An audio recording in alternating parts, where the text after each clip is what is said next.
Josh Jacobs remains unsigned, so he hasn't been around. He's not employed by the Raiders right now. He's not signed to a contract. Ditto for Saquon Barkley, franchise tagged by the Giants, and he won't be at this week's mandatory minicamp because, again, he's not currently employed by the Giants. And in theory, there's a way that you can show up, and franchise players have done that before. I remember when Dwight Freeney was tagged by the Colts. He showed up for all the meetings, show of good faith, but he wasn't going to step on the football field without a long-term contract. Barkley's just not going to be in the building, and Barkley is getting a little bit prickly antsy, over the idea that the Giants are leaking things in an effort to make him look greedy. And when I saw that, Chris, first thing I thought of was Eli Manning several years ago was entering the last year of a contract, and somebody from the Giants leaked that Eli Manning wants to be the highest paid player in football to make him look bad. Yeah. Because he wasn't the best player in football. Right. But when you looked at what his franchise tag was going to be, because he had a high cap number in the last year of his contract, he would have been entitled to a 20% raise over that high cap number. His cap number, his franchise tag, it would have made him the highest paid player in football. And if you negotiate a contract off of the tag, yes, he'll be the highest paid player in football. It was during that weird period of time when Joe Flacco was the highest paid quarterback and nobody was really pushing it up the bar because Brady was clearly the best and he wasn't insisting on getting paid accordingly. So it was just kind of like, what's up with the quarterback market? So, yeah, Eli was in position to reasonably negotiate a contract that would have made him the highest paid player in football. But somebody put that out there to make him look bad, to make him look greedy. And it's got to be somebody named Mara or Tish who's doing this, because this same thing's happening 3 regimes later, where you've got somebody who seems to be trying to work the media against the player to make the player look greedy and make the player look bad. Eli didn't complain about it because that was just Eli. But Saquon, to his credit, is calling it out. Stop trying to make me look greedy. This is business. Because we know how the fans are. Yeah. The fans line up behind the laundry. And that's the billionaire's privilege. All the fans get behind you when they're fighting against those greedy players whose careers can end in any given moment. But you know, it's their fault when they want to get paid properly. So I like it that Saquon is taking this stand and saying, stop it, Giants, stop it. And I don't think this is a Brian Daboll or Joe Shane thing. I think this is ownership-driven or like high levels of the organization because this is the playbook. This is the playbook. Let's make the guy look greedy, and let's get the fans on our side. Yeah, there's a lot of teams that pulled this move, certainly. I'm sure there's a little frustration. You know, I saw some of the numbers that were thrown out there, you know, over the last few days that they said that he was offered or whatever else. You know, I don't know what to believe there. I'm sure they're generally right. You're right. Yeah, they're trying to put a little pressure on him, get public, you know, to persuade the public and thinking, yeah, he is greedy, or we offered him this, and, you know, this is a lot for the running back position. It's a lot like the Josh Jacobs conversation, except this is a guy that's maybe a bigger star and a bigger highlight factory as far as a football player. I mean, this is like what we talked about with Dalvin Cook. There's only a few people, you know, in football, like we were talking about with Cook last week, where you can get the ball to this guy at any part of the field, just like we showed in the highlight package a few minutes ago. They're on their own 5-yard line. They give the ball to Saquon Barkley around the left edge, and he's gone against the Tennessee Titans, and it can outrun everybody. But at the same time, yeah, the Giants are trying to be careful about a guy that's coming off a torn ACL not too long ago. This was the first year he looked, you know, like the second pick of the draft again. It's been quite some time there. So I just hope they can find a sweet spot there, Mike. But I don't know what that sweet spot is. I mean, 2-3 year deal. Don't tag him then. Don't tag him. Yeah. Let the market determine his worth, right? That's the thing I hate about the franchise tag. It is an artificial barrier for a player to find out what he's worth relative to the 32 teams. And so you use that to squat on him, but then you don't want to pay him. And when you look at a guy who was 3rd overall pick in the years after they took away the big money that the 3rd overall pick would have gotten, he's never gotten a big payday. Yeah. He plays a position that is conducive to injury. It's not his fault his ACL tore. Right. He's in those car crashes every play. Yeah, and they had no O-line around him, so that's why he was in some of those vulnerable positions. Right.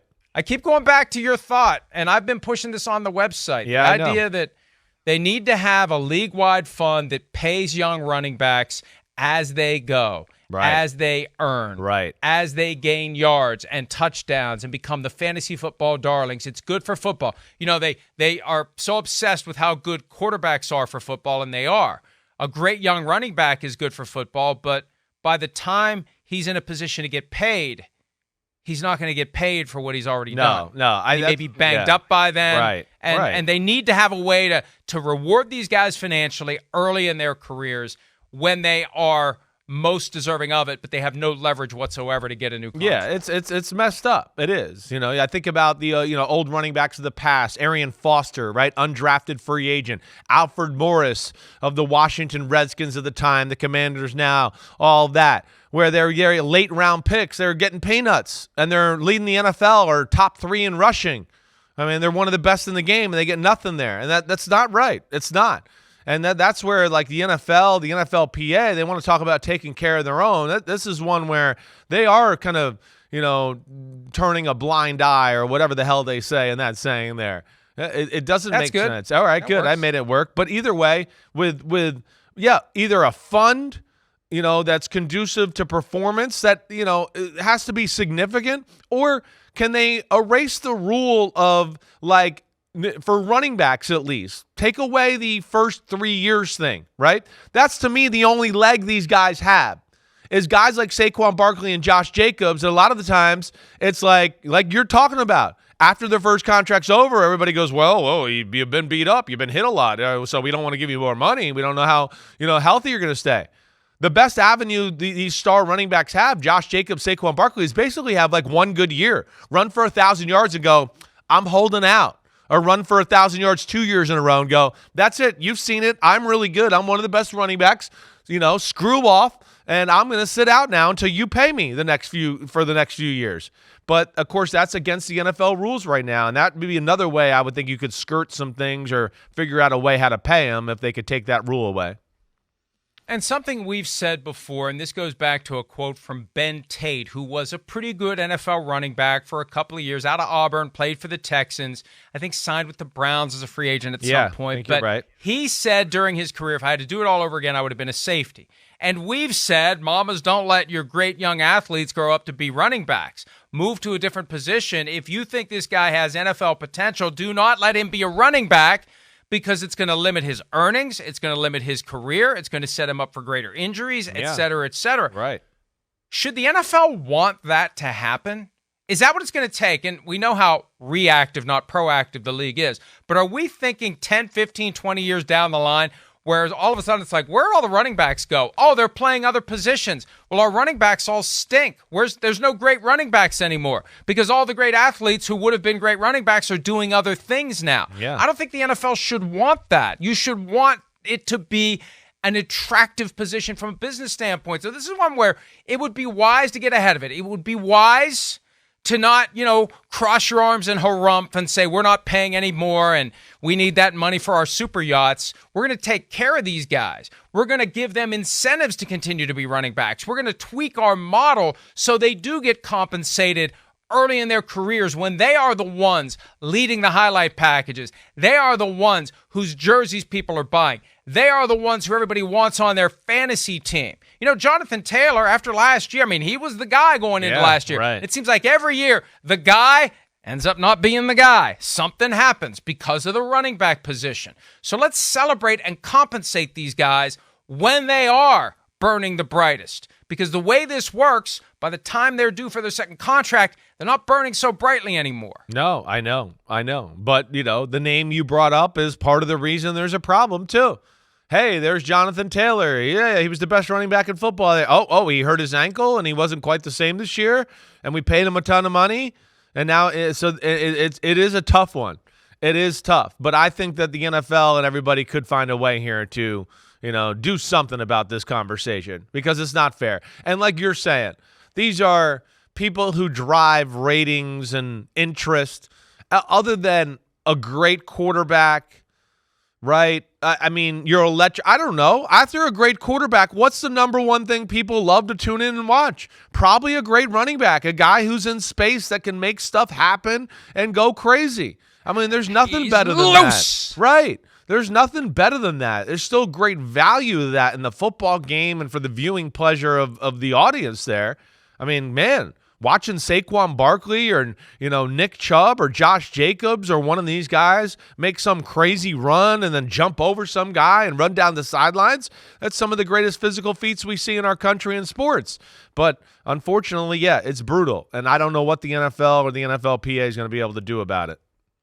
I remember Adrian Peterson's first game, Vikings-Falcons, 2007, week 1, a little swing pass and gone. Well, nothing makes a quarterback look better than a running back that takes a little 5-yard pass and runs 80 yards with it to the house. Well, all those yards go in as passing yards, baby. That's what's crazy. Well, that's where it doesn't seem right. Is the guy who's in the locker room known as the freakiest athlete and the best football player and the strongest and the fastest, he's the one that's getting screwed over in football more than anybody. It's crazy. It is.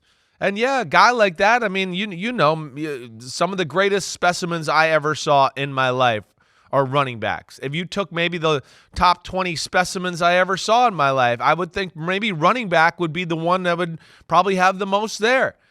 Think about the person we're talking about. Saquon Barkley can run like a 100-meter sprinter, can lift weights like he's like an NFL defensive tackle.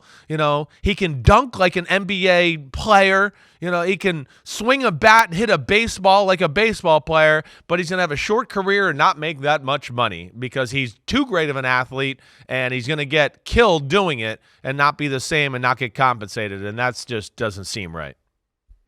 We should want players like that to continue to be running backs, and the league should create a financial incentive to get them to do it. But see, the problem is they don't have to until they wake up one day and say, where have all the running backs gone?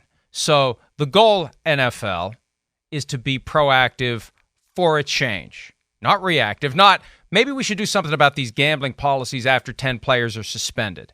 Right? Maybe we should do something about it before the 10 players are suspended. Maybe we should do something about the running back position before there are no running backs left.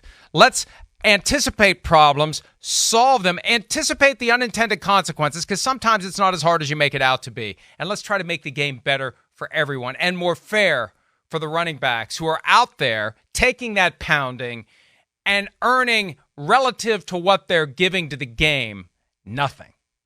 And then when it's time to get paid, their team leaks that they're being greedy because they don't want to pay them.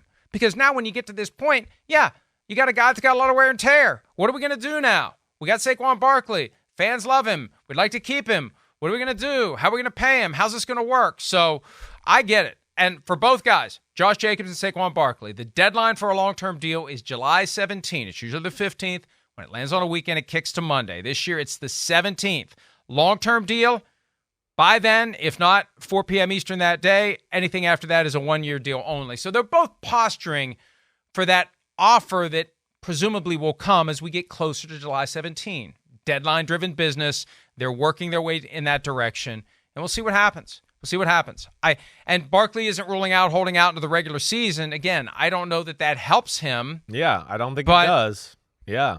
But what other? I know what other. Have? That's the shame. It's like like you talked about with Le'Veon Bell before.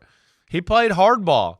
He wanted to maximize what he can make, but sitting out a year, he wasn't the same when he came back, and there was great value and also in the scheme and the team and how they used him in Pittsburgh, and so that's where the running back has to be careful too.